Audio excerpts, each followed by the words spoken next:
Hello, এখন হাঁসের ডিম বোনা হবে।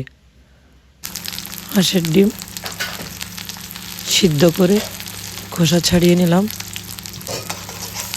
সরিষার তেল, পেঁয়াজ কুচি, রসুন বাটা, অল্প একটু আদা বাটা, বাদাম বাটা,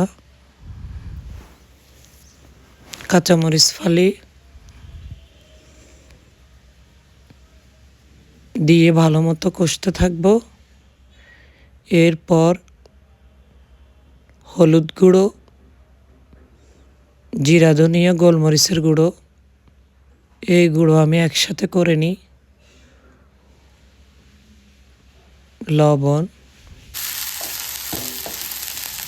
দিয়ে কষাতে থাকবো।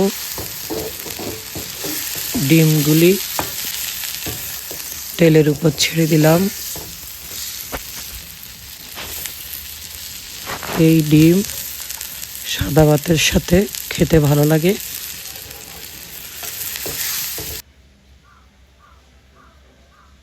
আমি এটা কাল রাতে রান্না করছি।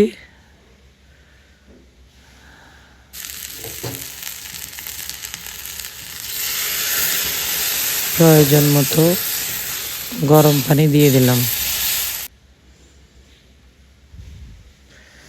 অল্প ইনগ্রেডিয়েন্টসে মজাদার তরকারি। এই ডিম আগেই তো সিদ্ধ করা, শুধু মশলার গন্ধ যাওয়ার জন্য অপেক্ষা করছি। এখানে ইচ্ছা করলে আপনারা ধনেপাতা দিতে পারেন।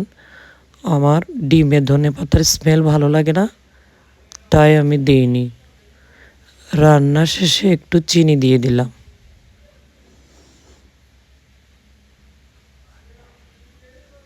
এখানে একটু ঘিও দেওয়া যায়, আমি দিইনি। লবণ চেখে নিলাম ঠিক আছে কিনা। রান্নার শেষ পর্যায়ে আমি টালা জিরের গুঁড়ো দিয়ে দিলাম। রান্না মোটামুটি রেডি। রান্না শেষ পর্যায়ে। আপনারা সবাই ভালো থাকেন, সুস্থ থাকেন, সুন্দর থাকেন।